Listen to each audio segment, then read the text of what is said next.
Transform your daily life. 6 essential Stoic exercises. We have explored Stoicism extensively here on the channel, and today I want to present something different. 6 practical exercises that you can start applying right after watching this video. These activities are simple and can be easily integrated into your routine, with the potential to bring about significant changes in your life. When we direct our attention to what we can actually control, our actions become more effective and focused. Stoic philosophy teaches us to cultivate a clear vision, allowing us to make better choices. This approach prepares us to face life. By trusting in our ability to overcome challenges, we leave paralysis and indecision behind. If you're new here, your help is crucial for us to share this message with more people who need it. It's simple.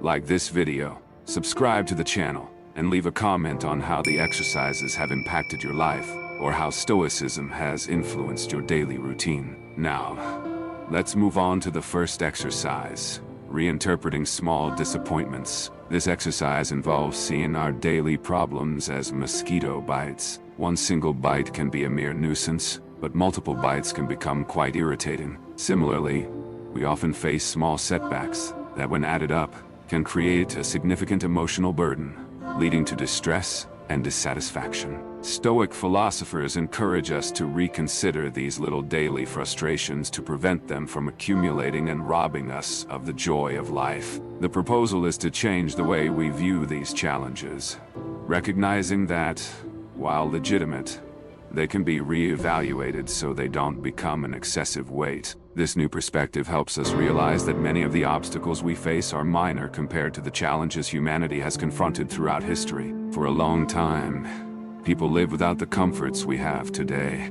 For example, waiting 5 more minutes for the subway, or having a rideshare driver cancel at the last minute, can be frustrating. However, similarly, a delayed response to a message might annoy us. But there were times when communications took days or even weeks, and people adapted to that reality without major issues. This shows us that many of our current annoyances are, in fact, luxuries of modern life. The exercise here is not to ignore our emotions, but to learn to see them in a new light. It's an invitation to manage these small frustrations, preventing them from becoming a heavy burden. As Seneca said, sometimes, even living is an act of courage. He reminded us that the difficulties we face are part of a journey full of learnings and experiences. Accepting that frustrations are part of daily life helps us gain a broader perspective, recognizing that both good and bad moments are essential for our growth. Seneca teaches us to appreciate life as a grand painting, where each difficulty adds a new color to our story. He reminds us that we shouldn't fixate solely on difficulties,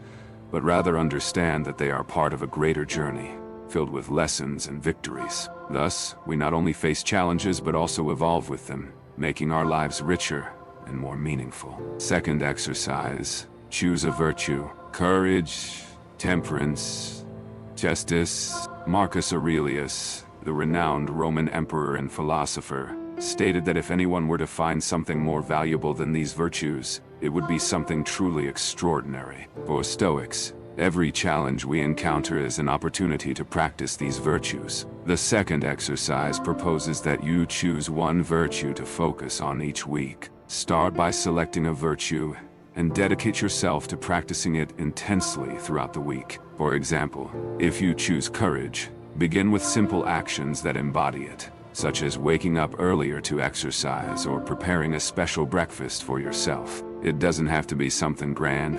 Sometimes, another way to exercise courage is to resolve conflicts. Imagine you had a disagreement with a friend, family member, or coworker. Instead of letting resentment build up or avoiding the conversation, how about inviting that person for an open dialogue? Explain how you felt about what happened, without accusing anyone, and be willing to listen to their point of view. This attitude can not only help resolve the misunderstanding, but also strengthen your relationship, making it more solid. Every small action in your daily life can reinforce your practice of courage, allowing you to move on to the next week and choose another virtue. For example, acknowledging the efforts of colleagues in joint projects at work is also an act of justice. With wisdom, you can dedicate time to reading or learning something new that adds value to your life or career, investing in your continuous learning. In the week of temperance, you can begin to practice mindful consumption. Think carefully before making any purchase, opting to acquire only what you truly need or what you had already planned. For instance,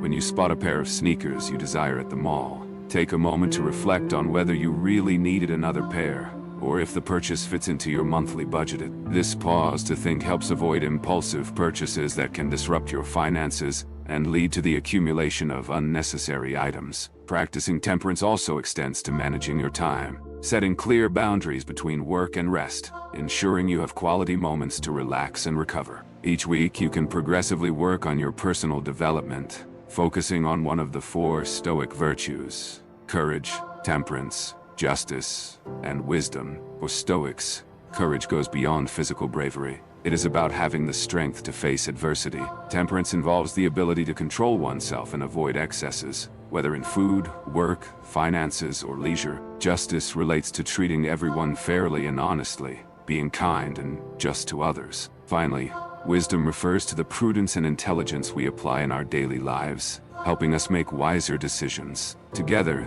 these virtues guide our actions in the face of life's challenges. Share in the comments which of the 4 virtues you chose to focus on this week, and why this choice is meaningful to you. Your courage may inspire others to embark on this journey as well. Third exercise, daily review. Seneca advises us to find a moment of tranquility to reflect on our day, analyzing what we did wrong, what we did right, and what we could have done differently. This practice, widely recognized in personal development and psychology, is based on a simple yet powerful principle. It originates from the ideas of Saint Ignatius of Loyola, the founder of the Society of Jesus in the 15th century, who introduced the concept of the daily examen. This practice is not just a technique. It is an invitation to embark on a journey of self-awareness and continuous growth. By reflecting on our actions and emotions, we have the opportunity to connect more deeply with ourselves. These 3 aspects function as a daily examination, allowing us to better understand our reactions, identify the triggers that cause us anger, fear, or anxiety, and observe where we are progressing in the development of our virtues and character. Let's explore these 3 points in more detail. What we did wrong. To solve a problem, we first need to acknowledge that it exists. The first step in this exercise is to admit our mistakes. Often, we may struggle to accept our failures because we let ourselves be defined by them, forgetting that our worth does not reside in external factors like profession or material possessions. Our true value lies in our character and the essence of who we are. Making mistakes does not make us bad people. It simply means we have temporarily strayed from virtue. By acknowledging a mistake, we gain the ability to transform it. This motivates us to act correctly the next time we face a similar situation. What we did right. Even a broken clock is right twice a day. No one is completely wrong or entirely right. The Stoics believe that ignorance is one of the main causes of our errors, as many people act inappropriately due to a lack of knowledge. While we have access to a vast amount of information, it is not enough to know. We must develop the moral strength to apply what we know. Recording what you did positively reinforces constructive behaviors, and by learning to trust your abilities, you become more confident in replicating those actions. It's a simple gesture, but it can have a significant impact on your mental health. By cultivating self-confidence, you learn to act with virtue and kindness daily. What we could have done differently. Imagine someone asks you for information, and you respond sharply. In a simple situation, you unnecessarily demonstrated rudeness. This reflection technique invites us to live more consciously, where each day is seen as an opportunity to learn, improve, and transform our actions. Epictetus reminds us that our actions are not isolated. Each one contributes to shaping our habits. Reflecting on what we can do differently involves analyzing the small daily actions that often, without us realizing, fuel our habits and vices. For example, if today I spent nearly an hour reading random comments online, could I have used that time more productively? Could you have done something differently? If we don't dedicate ourselves to self-assessment, we miss the chance to grow and recognize how far we have come on our journey. This exercise is simple. You can use your phone's notes app to record it. Start once a week by answering 3 questions. What did I do wrong? What did I do right? What could I have done differently? Fourth exercise. Recognize your internal tools. Epictetus teaches us that, in the face of life's challenges, we can find ways to grow and strengthen our character. When we are offended, we have the opportunity to develop patience. When we face suffering, we discover our resilience. And when confronted with temptations, this exercise invites us to remember our internal resources before facing any challenge. If we feel that we lack a specific skill, this is the ideal moment to develop it. As we practice, we begin to master the virtues needed to overcome adversities, transforming each obstacle into a valuable lesson. When confronting problems, we often focus solely on the difficulty, forgetting the skills we have already acquired and the situations we have overcome. Marcus Aurelius said, "Look within." This quote encourages us to look inward, where we find the true source of goodness. The continuous search for this inner good reveals that, with dedication, we can access an endless flow of kindness. This suggests that the path to a fulfilling and virtuous life lies in our ability to engage in self-exploration, promoting personal transformation. By cultivating this internal reservoir of kindness, we create space for a more authentic and rich existence. Next time you face a challenge, remember the internal tools you can exercise. If you are on a diet, use your self-control to decline that extra serving. Practice self-discipline by pushing yourself harder on lazy days. Or when teaching someone, practice your generosity by sharing knowledge without belittling the other person. In every situation, we have the chance to be better by recognizing our internal tools. Fifth exercise. Epictetus, one of the most influential Stoic philosophers, teaches us an important lesson. And let's be honest, these choices won't always have your best interests in mind. It's as if we let someone steer our boat without knowing where they want to go. When we know what is truly important to us, it becomes easier to take control of our lives. Our actions begin to reflect our true priorities, and we live more authentically, aligned with our beliefs. On the other hand, if we don't make this choice, it's like opening the door for others to decide for us. And without realizing it, we might end up living a life based on the desires and expectations of others, not our own. So the lesson here is clear. To live a life that is truly ours, we need to be in control of our choices. Define what is most important to you and ensure that every step you take aligns with those priorities. Use the I want and I can dynamic to set your priorities and steps to achieve them. For example, I want, define your priority.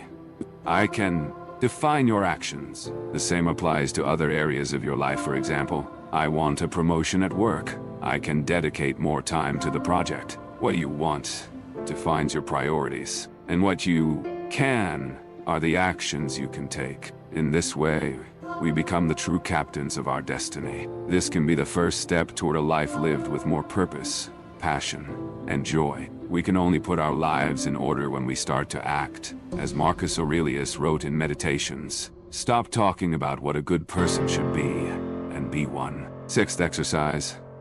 For our final Stoic exercise, let's talk about a simple practice.